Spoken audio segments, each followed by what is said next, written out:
안녕하세요. 재혼의 행복한 가정을 꾸려나가고 있는 30대 여성입니다. 이미 다 지난 일이지만 전 남편과 있었던 이야기를 하려고 찾아왔어요. 제가 다 지난 전 남편 이야기를 꺼내는 이유는 오늘 시내에 나갔다가 전 남편을 마주쳤거든요. 사는 곳이 멀지 않아 이런 날이 올지도 모른다는 생각을 종종 하긴 했었는데 정말 마주치게 되니까 옛날 기억이 머릿속을 스치네요. 그래서 그냥 전에 어디 가서 해본 적 없는 이야기인데 오늘 한번 해볼까 해요. 이미 저에게는 재혼해서 정말 괜찮은 남편이 있지만 일단은 편의상 전 남편을 남편이라고 칭하겠습니다. 남편하고는 미혼 남녀 모임에서 만났어요. 만났던 시기는 겨울이었고 사실 저는 낯을 많이 가려서 그런 모임은 나가는 일이 없는데 친한 언니가 자기가 혼자 가기 쑥스럽다며 제발 같이 가달라고 졸랐거든요. 그리고 그 언니가 평소에 저한테 무척이나 잘해줬어요. 그래서 거절하기가 참으로 난처하더라고요. 그래서 나갔는데 남편이 처음 저랑 통성명을 하고 나서부터 엄청나게 들이대는 거예요. 그리고 그런 남편의 적극적인 태도가 왠지 남자답게 느껴졌다고 해야 할까요? 싫지가 않았습니다. 그래서 이후로도 모임 내에서 두세 번 더 만남을 갖다가 본격적으로 연애를 시작했고요. 사귄 지 1년도 안 돼서 남편이 프로포즈를 해왔을 땐 그 또한 적극적이고 저돌적인 남편의 성격 탓이라 생각하고 한편으론 내가 얼마나 좋으면 저러나 싶어서 기쁜 마음으로 프로포즈를 받아들였습니다. 남편은 저와 마찬가지로 회사를 다니는 평범한 직장인이었고 딱히 모난 구석이 없는 사람이었어요. 결혼을 앞두고 이런저런 조건들을 따져봐도 크게 마음에 걸리는 것이 없었죠. 게다가 전하 친정 부모님은 그런 기대는 하지도 않고 있었는데 시댁에서 신혼집도 준비해 두셨다대요. 깜짝 놀랐죠. 그런데 그게 다가 아니었어요. 신혼집 안에는 이미 가정가구까지 다 들어와 있었거든요. 그래서 제가 이건 언제 다 준비한 거냐고 했더니 잠깐 주춤하더니 한다는 말이 저랑 연애할 때 이미 하나씩 다 준비를 하고 있었다는 거예요. 자기는 저랑 결혼하게 될 거라는 확신이 있었다면서. 그리고 제가 너무 순진했던 거죠. 그 말을 전혀 의심하지 않았거든요. 오히려 이 남자가 이런 로맨틱한 부분도 있었구나 하고 감동까지 했는걸요. 그런데 친정어머니는 제 이야기를 들으시곤 아무래도 뭔가 찜찜하다시대요. 아무리 그쪽에서 저를 좋게 봤어도 그렇지 신혼집은 그렇다 쳐도 어떻게 가정가구까지 다 들여놓냐면서. 그리고 가정가구는 보통 신혼부부가 같이 가서 취향에 맞춰서 사는 거지 어느 집에서 그걸 일방적으로 다 채워놓냐 하시는 거예요. 그런데 그 말을 듣고 나니까 저도 좀 뭐랄까 마음에 걸리는 것들이 있긴 했어요. 집안에 채워져 있던 가정가구들이 새 거는 맞는데 어딘가 유행이 좀 지나간 것들 같았다고 해야 할까요? 그리고 아무리 봐도 남편 취향이나 어머님 취향은 아니었단 말이죠. 그렇다고 신우 취향인가 생각해봤는데 솔직히 동생 신혼집에 누나 취향으로 꾸며놓는다? 그건 말도 안 되는 것 같고. 그런데 도통 남편에게 뭘 어떻게 물어봐야 할지 모르겠는 거예요. 그래서 이러지도 저러지도 못하고 하루 이틀 시간만 흘려보냈습니다. 그러다 청첩장이 나오고 남편 친구들에게 청첩장도 주고 인사도 할 겸 자리가 만들어졌어요. 그런데 남편 친구들이 저를 보더니 좀 당황하고 놀라는 눈치더라고요. 뭔가 어색한 공기가 흘렀죠. 그래도 술이 한 잔 두 잔 들어가니까 금세 분위기는 풀어졌지만요. 그리고 저도 나름대로 남편의 친한 친구들이라고 하니까 잘 보이고 싶은 마음에 평소 제 성격과는 달리 리액션도 열심히 하고 그랬어요. 그랬더니 남편 친구들 중 한 명이 남편더러 재수씨는 지연이랑 생긴 건 엄청 닮았는데 성격이 완전 딴판이네 그러는 거예요. 지연이? 지연이가 누구지? 하는 생각이 드는 동시에 순간 분위기가 착 가라앉았고 서로 눈치만 보고 남편은 남편대로 당황한 기색이 역력해서는 무슨 소리를 하는 거냐면서 취했냐고 막 너스레를 떠는데 아, 내가 모르는 뭔가가 있구나 싶더라고요. 그리고 결국 그날의 술자리는 떨떠름한 분위기로 끝이 났고 저는 택시를 타고 집에 왔습니다. 집에 오는 내내 남편한테서 전화며 문자며 끝없이 쏟아졌지만 술 취한 남편과 대화다운 대화가 이루어질 것 같지 않더라고요. 그래서 핸드폰은 열어보지도 않고 잤어요. 그리고 이튿날 늦은 오후가 돼서야 남편을 만났습니다. 카페에서 남편을 만나 지연이가 누구냐 단도직입적으로 물었어요. 그랬더니 남편이 정말 미안하다면서 사실은 자기가 저한테 고백할 게 하나 있다대요. 그리고 듣게 된 이야기는 충격 그 자체였습니다. 지연이란 여자는 남편의 전처였거든요. 남편은 혼인신고는 안 했었기 때문에 전처라는 표현은 가당치도 않다고 했지만 제 생각은 달랐습니다. 일가 친척 지인들 다 불러놓고 결혼식을 올렸으면 혼인신고를 했건 안 했건 부부 아닌가요? 적어도 거기 왔던 사람들은 다 남편이 결혼했던 걸 기억할 테니까요. 하지만 남편은 계속해서 자기는 법적으로 깨끗하다. 그래서 미혼 남녀 모임에도 나갈 수 있었던 거라며 저를 설득하려 들더군요. 아무튼 남편 말로는 그 지연이란 여자와 결혼식을 올리고 신혼여행까지 갔지만 여행 이틀 만에 도저히 같이 못 살겠다는 생각이 들어서 파혼을 했대요. 그리고 신혼집 또한 실은 지연이란 여자와 살려던 집이었다고요. 그 이야기를 듣는 동안 정말 제가 느낀 심정은 말로 표현할 수가 없어요. 단순히 실망하고 화가 났다는 수준이 아니었죠. 배신감에 치가 떨린다는 게 이런 건가 싶었고, 그러나 중에도 내가 이 결혼식을 엎으면 어떻게 될까 하는 계산도 하게 되고, 드라마 속 여주인공들처럼 어떻게 그럴 수 있냐 소리를 찌르고 그런 것도 못하겠더라고요.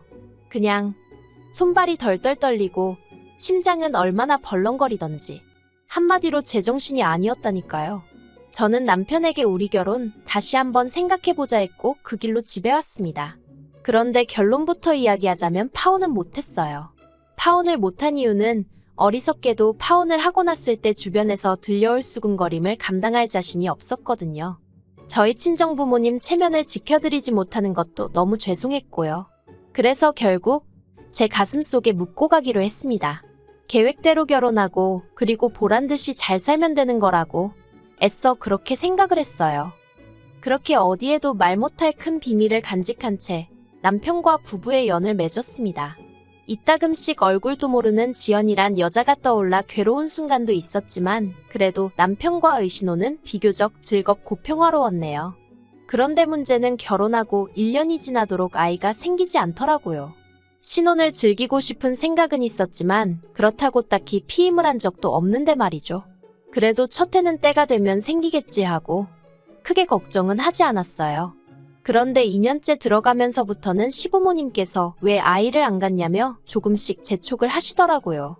그리고 남편도 왜 안 생기는지 모르겠다, 도대체 얼마나 더 노력을 해야 하냐며 농담처럼 한탄을 하고는 했는데 그런 말을 들을 때마다 왠지 저한테 문제가 있나 싶어서 조금씩 마음이 급해지는 거예요. 실제로 제가 생리가 불규칙하고 그렇다 보니 걱정도 됐고요.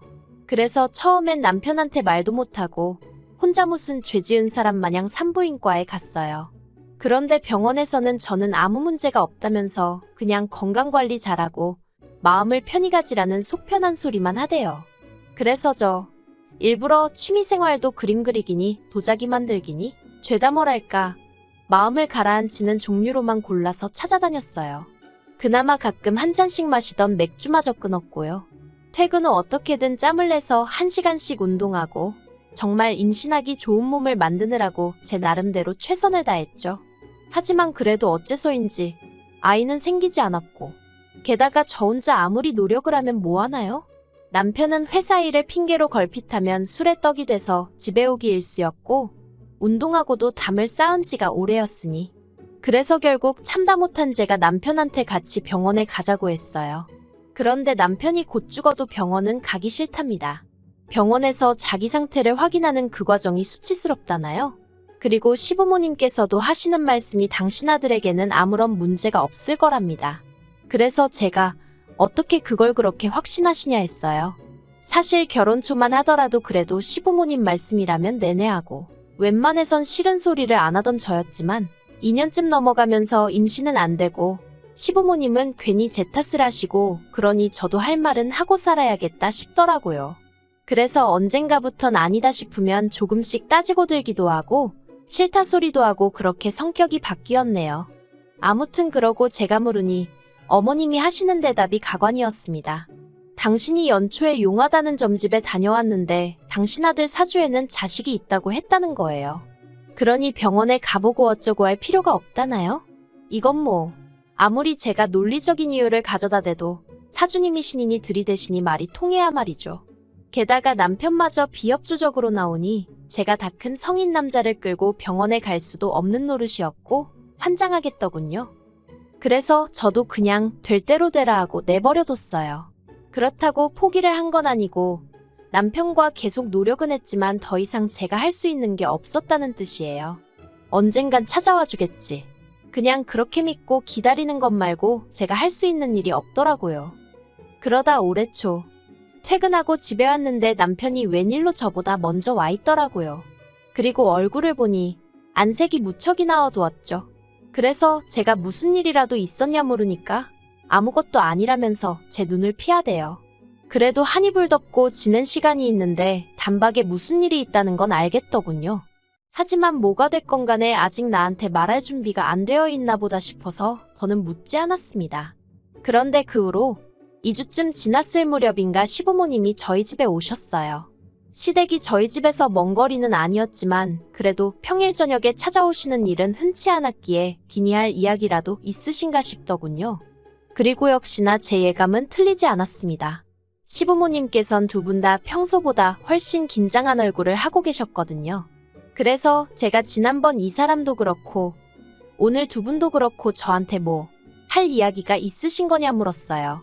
그랬더니 어머님이 돌려 말하지 않겠다며 애는 안 생기고 이참에 입양을 하는 건 어떻겠냐 하시대요. 입양이라니 생각지도 못한 단어였죠. 그리고 저는 싫다고 했어요. 아직 전화 남편이나 젊고 자연 임신이 안 되면 다른 방법을 시도해 볼 수도 있는데 왜 입양을 하냐고요. 그랬더니 어머님이 핸드폰을 꺼내시더니 애 사진을 하나 보여주시대요. 그래서 이게 뭐냐니까 남편이 저더러 정말 미안하다면서 자기 애래요. 자기가 정말 미쳤었나 보다며 자기가 정말 죽을 죄를 지었다면서 말이죠. 그리고 알게 된 건 저희가 결혼 생활을 하던 중 딱 2달 떨어져 지낸 기간이 있었어요. 제가 회사 일로 해외에 2달 동안 나가 있어야 했거든요. 그리고 그때 분명히 남편에게 당신이 싫다 하면 안 가겠다고 했는데 남편이 자기는 그렇게 꽉 막힌 남자가 아니라면서 흔쾌히 다녀오라고 했죠. 그래서 정말 고마운 마음으로 다녀왔고 그 출장 덕분에 저는 승진도 했어요. 그런데 제가 떠나 있던 그때 남편이 말하길 전 저한테 연락이 왔대요. 원래 대학 시절부터 친구 사이였다는 건 그때 저도 처음 들었네요. 아무튼 친구로서 고민 좀 들어달라나 뭐 그래서 정말 딱 얘기만 들어주려고 나갔답니다. 그런데 그날을 시작으로 제가 한국에 돌아올 때까지 2달 동안 아주 별짓거리를 다 했던 거죠. 남편이 변명이랍시고 하는 소리는 더 가관이었습니다. 자기는 그래도 최소한의 양심을 지키려고 피임은 꼬박꼬박 했는데 이게 어떻게 된 일인지 모르겠다면서 그런데 여자가 자기가 더는 애를 못 키우겠다고 그런다면서 그래도 자기 핏줄인데 자기가 어떻게 모른 척을 하냐고 그러대요. 그리고는 저더러 이번 한 번만 이해해주면 안 되겠냐? 애는 죄가 없지 않냐 그러는데 시부모님까지 나서서는 내가 우리 아들 사주에는 애가 있다고 말하지 않았냐. 아무래도 걔가 그 애인 것 같다. 네가 애라도 하나 낳아놨으면 우리도 걔 데려오잔 소리 안 한다. 그런데 애는 안 생기지. 밖에 떡하니 우리 핏줄이 있다지. 이러면 우리로선 모른 척 할 수가 없다. 그런 말씀만 늘어놓으시대요. 그래서 제가 남편더러 그럼 데려다 키우라고 했어요. 나랑은 이혼하고 혼자서 키우던지 말던지 알아서 하라고요. 그런데 정말 실망스러웠던 건 그러면 말이라도 남편이 이혼은 못한다 그럴 줄 알았는데 남편이 갈등을 하는 게 제 눈에 보이더라고요. 이혼도 싫고 애는 데려와야겠고 어이가 없었죠. 저요. 솔직히 100번 양보해서 밖에서 낳아온 아이라고 해도 키워줄 수 있었을지도 몰라요. 남편이 저랑 같이 임신하려고 열심히 노력을 해줬었다면 말이죠. 하지만 제가 그렇게 임신을 기다리는 동안 남편은 아무 노력도 안 해줬거든요. 하다못해 병원도 안 가줬잖아요. 그런데 이제 와서 밖에다 애를 낳아놨으니 키워달라? 세상에 어떤 정신나간 X가 좋다고 키운다고 하겠냐는 거죠. 거기다 시부모님은 기껏해서 한다는 소리가 이혼해봤자 여자만 손해라고 그러면서 저더러 너 알지? 이혼하면 너는 몸뚱아리만 나가야 돼. 여기 집이고 뭐고 다 우리가 해준 거야. 나 같으면 그게 감사해서라도 눈 딱 감고 애 키워. 애가 큰애도 아니고 어린애라 내 새끼 다 품으면 품어지는데 그걸 왜 못해. 그런 소리나 하고 계셨으니까요. 그래서 결국 남편하고는 이혼했어요. 이혼 과정은 비교적 순탄했습니다. 어머님 말씀대로 집이니 뭐니 다 남편이 해온 거라 제가 받을 건 없었고 그나마 남편하고 그 전처를 고수하려 드니까 남편이 자기가 위자료는 챙겨줄 테니 깔끔하게 마무리하자고 하더라고요. 그리고 솔직히 저도 다 짜증나고 지겨워서 에라 모르겠다 하고 5천만 원 불렀어요. 솔직히 법대로 하면 5천은 어림도 없단 얘기를 듣기도 했고, 그렇다고 5천 이상 부르면 남편이 마음 바꿔 법대로 하자고 들까봐 걱정도 되었거든요. 그리고 다행히 남편이 순순히 5천 이체해주대요.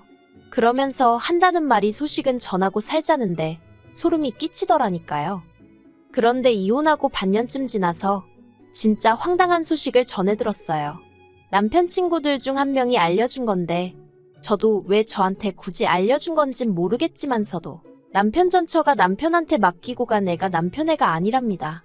하도 닮은 구석이 안 보여서 남편 친구들이 유전자 검사를 해보라고 부추겼는데 정말 불일치로 나올 줄은 몰랐다나요? 아무튼 그래서 남편 집안이 다 뒤집어지고 난리가 났다대요. 듣는데 이건 너무 웃겨서 제가 정말 소리내서 웃었어요. 그리고는 그 애 엄마는 어디 갔냐니까 동남아인지 어딘지로 튀었다는 소문만 있다고. 그러면서 애는 어쩌고 얘기하려는데 제가 저한테 더는 말하지 말라고 했어요. 괜히 더 알아봤자 저까지 골치만 아프지 싶어서요. 그리고 저는 1년 후에 지금의 남편을 만나게 되었어요. 지금 남편은 초혼이고 저보다 연하라서 솔직히 제가 정말 많이 밀어냈거든요. 그런데 남편이 안 떨어져 나가고 꿋꿋이 버티고 있더라고요. 아무튼 지금 남편하고도 이런저런 일이 많았지만 지금은 딸 하나를 키우며 알콩달콩 잘 살고 있습니다. 오늘 전 남편이 저랑 저희 애를 보고 무슨 생각을 했을까요? 뭐가 됐건 간에 죽도록 후회했으면 좋겠습니다. 그리고 전 시어머니께도 부디 제가 아이랑 있더라는 걸 이야기 좀 했으면 좋겠네요. 그래서 어머님이 땅을 치고 후회 좀 하시게 말이죠.